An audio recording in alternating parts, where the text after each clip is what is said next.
Programme میں ایک بار پھر خوش آمدید. دانیال صاحب, آخر میں مختصر سر میں یہ بھی آپ سے پوچھنا چاہوں گا, پی ٹی آئی کے اوپر ظاہر ہے جو بھی فیصلے ہوتے ہیں سیاست میں اختلافات ہوتے رہتے ہیں اور آپ تنقید بھی کرتے ہیں. حال ہی میں جو بلو پاسپورٹ کے حوالے سے کچھ چیزیں سامنے آئیں اس پر بڑی تنقید کی گئی, لیکن اب یہ بھی کہا جا رہا ہے کہ یہ سہولیات تو پہلے ہی جو پارلیمنٹیرینز ہیں, ایم این ایز اور سینیٹرز, ان کو یہ پہلے ہی میسر ہیں. تو آپ سمجھتے ہیں کہ پی ٹی آئی کے اوپر بلو پاسپورٹ کو لے کر جو تنقید کی گئی وہ کوئی درست نہیں تھی؟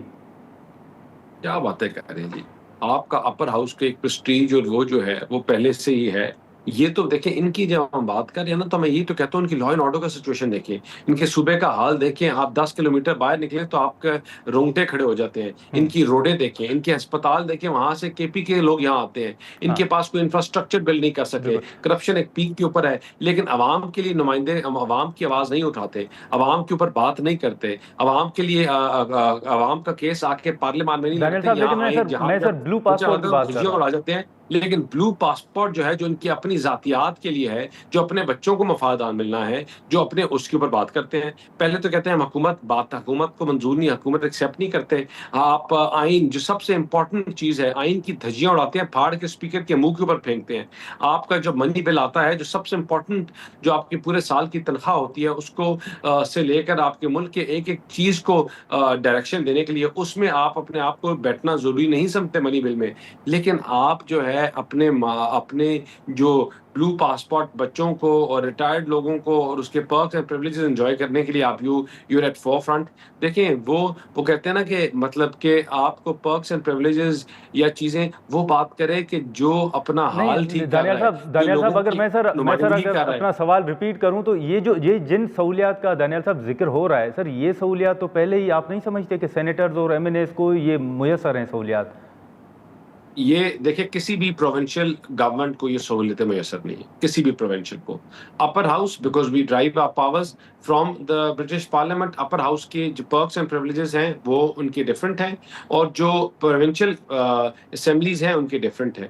لیکن میں ایک بات بتاؤں کہ یہ اگر کوئی اور جماعت کرتی نا, کوئی اور جماعت فار ایگزامپل, تو پھر بھی ہم اس کے اوپر ڈیبیٹ کرتے ہیں, یہ کم کر دو, وہ زیادہ کر دو, کچھ اوپر نیچے کر دو. یہ تو وہ لوگ ہیں جو گالی دیتے ہیں, جو تفریق کی بات کرتے ہیں, جن کا نیریٹو عوام ہے ہی نہیں, جو عوام کی نمائندگی کی بات ہی نہیں کرتے, جو عوام کے مسئلوں اور مسائل کے لیے ایک دفعہ بھی ہمارے ساتھ کبھی کسی کمیٹی میں نہیں بیٹھے, جو پچھلے 2 سال سے لوگوں کے بچوں کو کہتے ہیں کہ سر پہ لاشیں اور کفن باندھ کراؤ. آپ کے خیال میں لوگ اپنے کہتے ہیں مقبول ترین لیڈر 6 کلومیٹر دور بیٹھا ہوا ہے جہاں سے ہم سارے بیٹھے ہوئے ہیں. مقبول ترین لیڈر کے لوگ کدھر نکلے ہیں, لوگ کدھر کھڑے ہوئے ہیں, لوگ کدھر اس کا نارہ لگا رہے ہیں. لوگوں نے ٹھیک ہے سر, اس کا ہم جواب رانا صاحب سے لے لیتے ہیں. رانا صاحب, اب لوگوں نے آگ لگانے کے بیانیے کو خیر آباد کر دیا ہے. لوگوں نے ان لوگوں کو خیر آباد کر دیا ہے جو آپ کے شہداؤں کا مذاق اڑاتے ہیں, جو آپ کے شہیدوں کا مذاق اڑاتے ہیں. ان لوگوں کو خیر آباد کر دیا کہ جو آپ کی فوج کو برا بھلا کہتے ہیں اور آپ کی فوج کا مذاق اڑاتے ہیں. لیٹس ناٹ فرگیٹ کہ یہ وہی لوگ ہیں کہ جب دنیا آپ کو اپریشیٹ کری تھی, ٹرمپ کو آپ ایک میڈیٹر بن رہے تھے, تو وہاں سلوگن چلائے جاتے جہاں پاکستانی پرائم منسٹر اور پاکستانی آرمی چیف کو غدار کہا جا رہا تھا, اسی میں ایک سلوگن یہ بھی چل رہا تھا. چلیں سر, ہم رانا صاحب سے آخر میں جواب لے لیتے ہیں. رانا صاحب, ایک آخری سر سوال ہوگا کہ جو پی ٹی آئی کے اوپر سوالات اٹھتے ہیں یا جو صوبائی حکومت کی اوپر تنقید ہوتی ہے, آپ سمجھتے ہیں کہ پھر واقعی خامیاں تو موجود ہیں جن کو دور کرنے کی ضرورت ہے, آپ اس سے اتفاق کرتے ہیں؟ اب آپ نے مجھے ان انٹرپٹیڈ 3-4 منٹ مجھے بات کرنے دینی ہے. میں نے کیونکہ ایک بڑا لمبا مضمون سنا ہے, جی سر, تو میں آپ کو ساری باتوں کا جواب دوں گا. جی سر, آخری سوال ہوگا. یہ ابھی ایک لیڈرشپ کے اوپر ایک بڑا مضمون انہوں نے سنایا ہمیں. ان کی لیڈرشپ کا کرائٹیریا یہ ہے کہ آپ جنرل مشرف کے ساتھ ڈیل کر کے کہ میں 20 سال پالیٹکس میں حصہ نہیں لوں گا, میں جدہ جا رہا ہوں. یہ لیڈرشپ کا کرائٹیریا ہے, اور آپ اپنے تمام ساتھیوں کو جیل میں چھوڑ کے چلے جائیں. یہ لیڈرشپ ہے. لیڈرشپ یہ ہے کہ آپ 50,000 روپے کے 50 روپے کے اسٹامپ پیپر کے اوپر آپ کہیں کہ میں 6 ماہ میں واپس آ جاؤں گا, اور 4 سال آپ واپس پاکستان نہ آئیں. یہ لیڈرشپ ہے. یہ ان کی لیڈرشپ کی میں کوالٹیز آپ کو گناتا ہوں. لیڈرشپ یہ ہے کہ عوام آپ کو بری طرح مسترد کر دے, 17 سیٹیں بھی آپ کو نہ ملیں, آپ اپنے اور پھر بھی آپ اقتدار پہ قبضہ کر کے بیٹھ جائیں. لیڈرشپ یہ ہے کہ آپ کا اوپوننٹ جیل میں ہو, اس کی پارٹی کا آپ انتخابی نشان چھین لیں, آپ اس کے لوگوں کو الیکشن لڑنے نہ دیں, اس کے باوجود آپ الیکشن ہار جائیں, آپ میں اتنی اخلاقی قوت نہ ہو کہ آپ کہ میں الیکشن ہار گیا ہوں. یہ لیڈرشپ ہے ان کے مطابق. لیڈرشپ ان کے مطابق یہ ہے کہ آپ کی جماعت نے آج تک پنجاب میں اور سینٹر میں 12 دفعہ حکومت کیا, آپ اپنے خاندان کے علاوہ کسی اور پہ بیچارے پہ کسی کو بھی اس کو موقع ہی نہ دیں. ہم نے تو ہر دفعہ کسی کارکن کو کسی اور بندے کو حکومت دی, اپنے بہن بھائی بتیجے کو حکومت نہیں دی. انہوں نے 12 دفعہ 1985 سے لے کے آج تک کسی اور بیچارے غریب کو موقع ہی نہیں دیا. وہ بیچارے لائنوں میں کھڑے ہو کے بڈھے ہو جاتے ہیں, اور یہ ان کے لیڈرشپ کے کریڈینشل ہیں. پہلی بات تو یہ میں بولتا ہوں.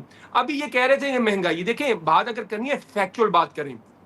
پاکستان کی تاریخ کے اندر 40% جو مہنگائی ہے, میں چیلنج کرتا ہوں آپ کے پروگرام کے اندر, وہ شہباز شریف کے دور کے اندر ہوئی ہے. بیسیکلی دیکھیں نا, ان کے نا I'm sure یہ غلط بیانی نہیں کر رہے. ان کو جو بتایا جاتا ہے نا, ان کو میسج کر دیا جاتا ہے کہ آپ نے جا کے کہہ دینا ہے. لٹرلی 40% مہنگائی. یہ ایسے ہی میں کہوں کووڈ ہمارے دور میں نہیں ہوا تھا, ان کے دور میں ہوا تھا. یہ کتنی مس اسٹیٹمنٹ ہوئے گی. 40% مہنگائی شہباز شریف کے دور کے اندر ہوئی. پیٹرول کی قیمت ہم 150 روپے پہ چھوڑ کے گئے, وہ غلط تھی. آپ نے راتوں رات 100 روپے پیٹرول کی قیمت بڑھائی. 200 روپے پیٹرول کی قیمت بھی انہوں نے پاکستان میں پار کی. 300 بھی انہوں نے کی, 400 بھی انہوں نے کی. ہمارے دور میں پیٹرولیم ڈیولپمنٹ لیوی 0 تھی. آج پاکستان میں 100 روپے سے اوپر ہے, اور 1.5-2 ماہ پہلے وہ 150 روپے سے اوپر تھی. تو مجھے بتائیں ان کا اکنامک سکور کارڈ کیا ہے. پاکستان کی معیشت تو ان کے دور کے اندر جتنی سفر کی ہے وہ آج تک نہیں کی. یہ کم از کم عمران خان نے, دیکھیں عمران خان نے ہر چیز کا دلیری سے سامنا کیا ہے. 3 سال اس کو ہو گئے جیل کے اندر, 350 اس کے اوپر مقدمات ہیں. وہ ایسے نہیں اس نے کیا. یہ نہیں اس نے اپنی خاندان کے کسی بندے کو اپنا جانشینی بنا دیا اس نے. یہ ہوتا ہے لیڈر.